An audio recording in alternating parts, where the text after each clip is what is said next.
Assalamualaikum warahmatullahi wabarakatuh. Selamat pagi semua. Semoga di dalam keadaan sehat walafiat.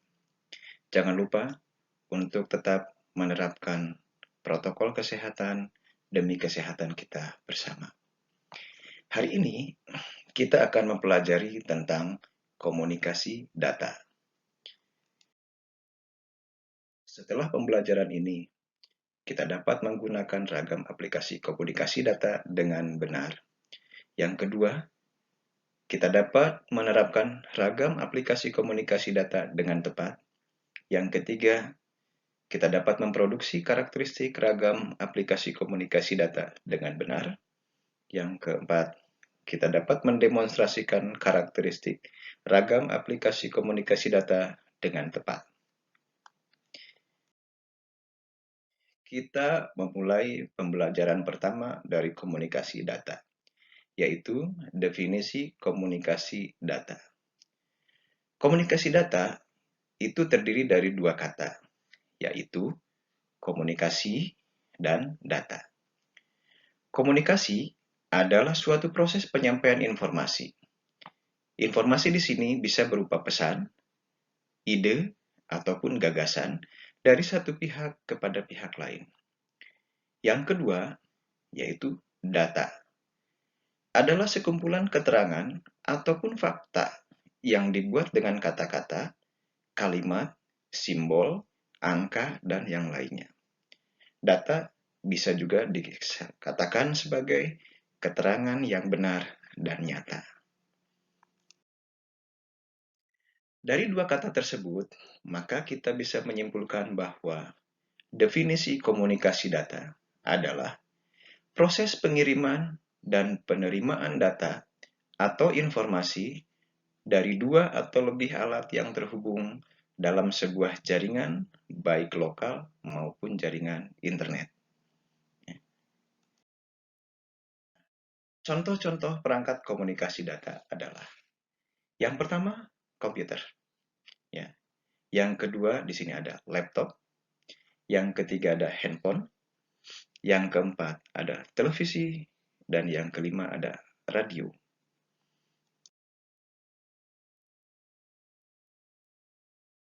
Komponen-komponen komunikasi data meliputi apa saja? Kita bisa melihat dari gambar seperti di samping ini.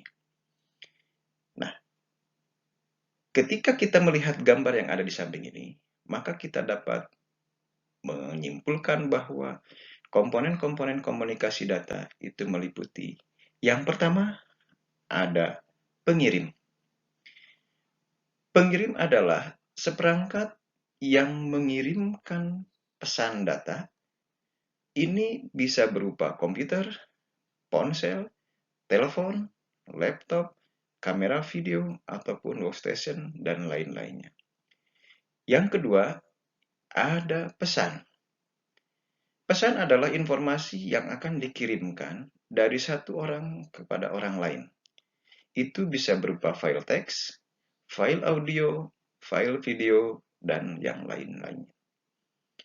Kemudian yang ketiga, ada penerima atau receiver, yaitu perangkat yang menerima pesan. Ini bisa juga berupa komputer, telepon, kemudian stasiun kerja juga, dan lain-lainnya.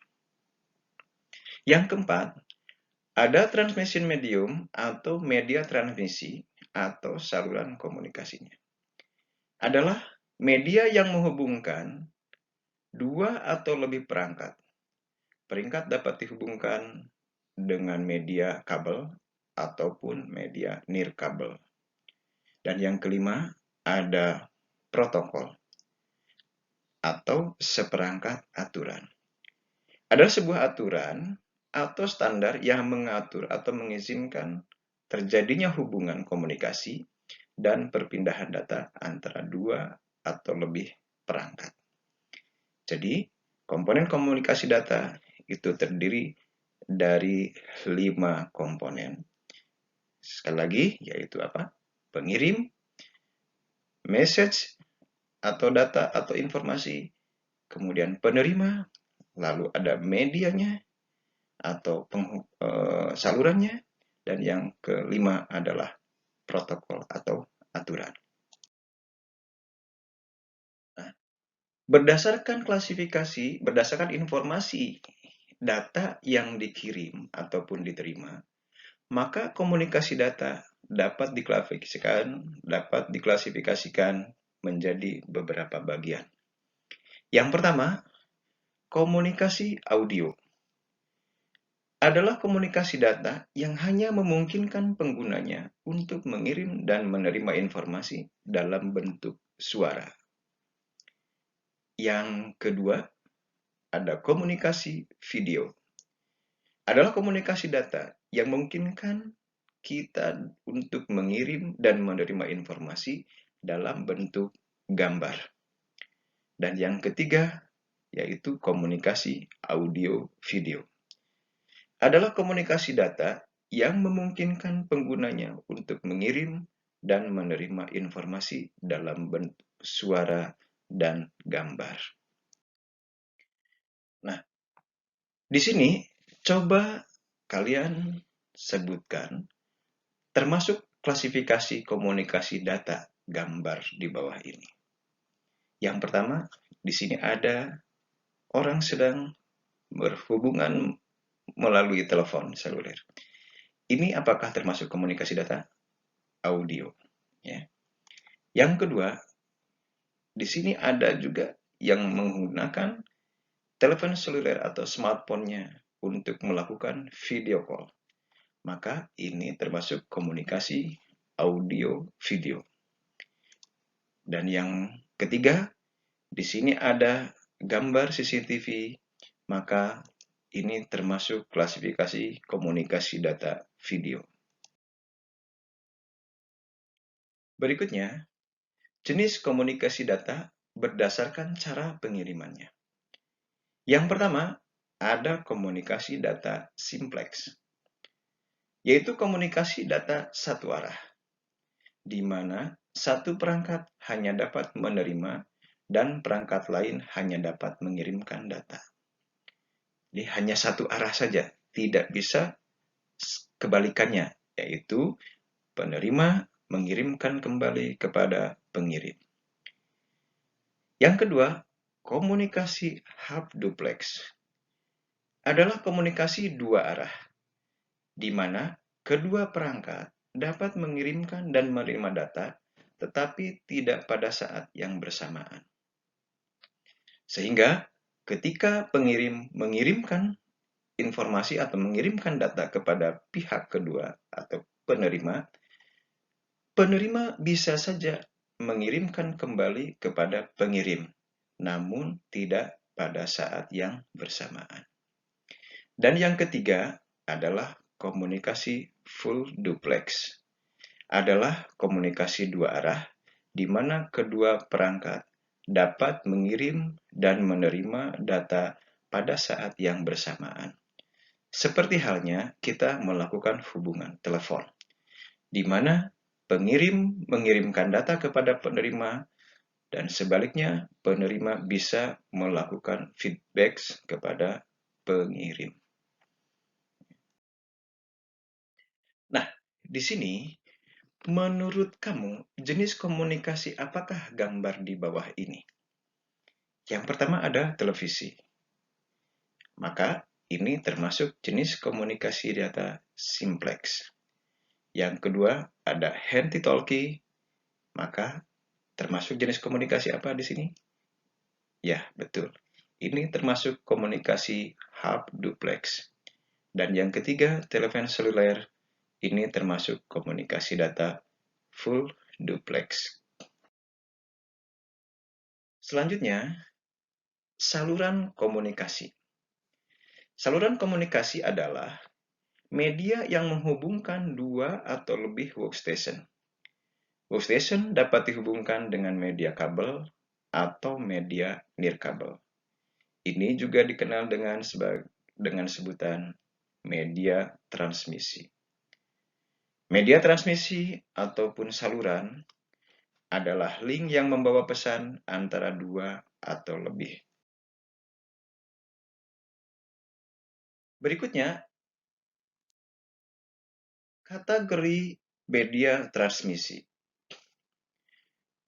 Media transmisi terbagi menjadi dua kategori.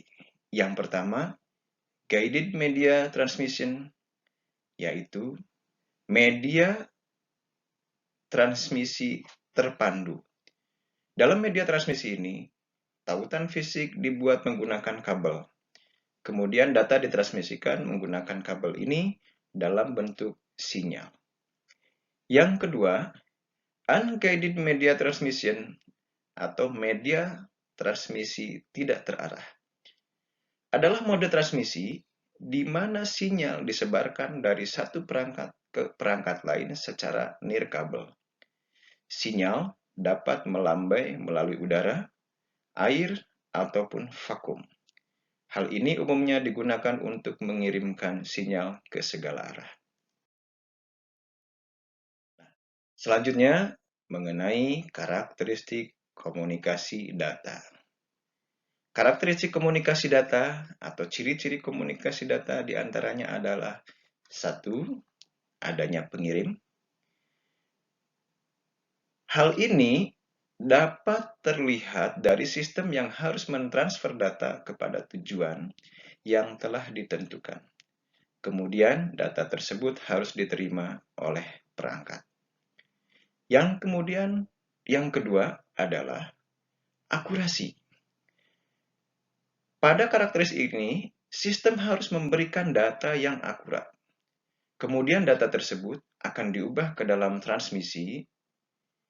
Setelah data diubah, maka data akan meninggalkan sumber data dan data yang tidak dikoreksi sudah pasti tidak dapat digunakan.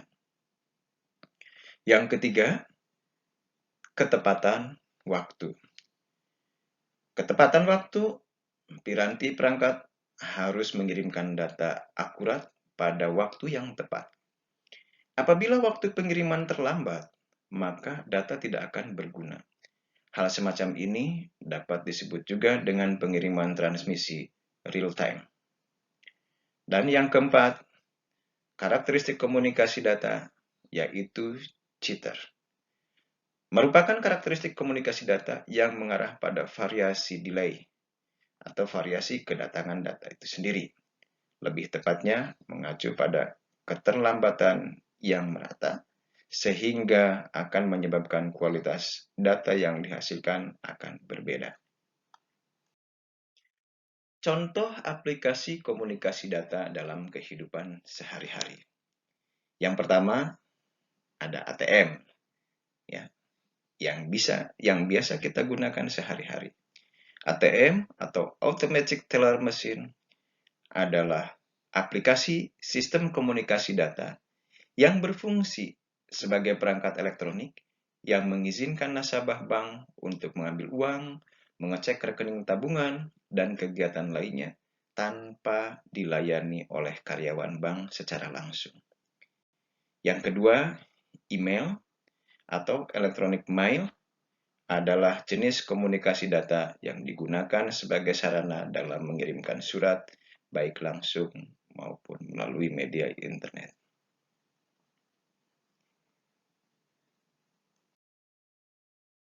Berikutnya, contoh aplikasi komunikasi data dalam kehidupan sehari-hari yaitu e-commerce.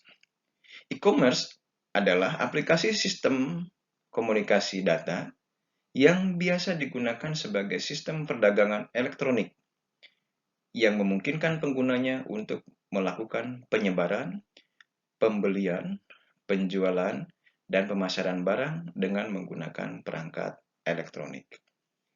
Dan yang keempat, yaitu m-banking. M-banking adalah jenis aplikasi sistem komunikasi data yang memungkinkan perbankan dan bisa diakses melalui perangkat komunikasi bergerak seperti smartphone. Kamu juga perlu tahu fasilitas yang disediakan di m-banking hampir sama loh dengan ATM, tetapi bedanya sistem m-banking tidak dapat mengambil uang cash. Dari pembelajaran yang sudah kita pelajari tadi, maka kita dapat mengambil sebuah kesimpulan atau rangkuman, yaitu komunikasi data adalah saling menyampaikan informasi kepada tujuan yang diinginkan. Informasi bisa berupa suara, percakapan atau voice, musik atau audio, gambar diam atau foto, gambar bergerak atau video, ataupun data digital. Komunikasi data bisa dilakukan dua atau lebih perangkat yang berdekatan maupun berjauhan. Demikian materi tentang komunikasi data. Selanjutnya, kita akan mempelajari materi lain dalam waktu yang berbeda. Terima kasih atas perhatiannya. Semoga bisa bermanfaat untuk kita semua. Assalamualaikum warahmatullahi wabarakatuh.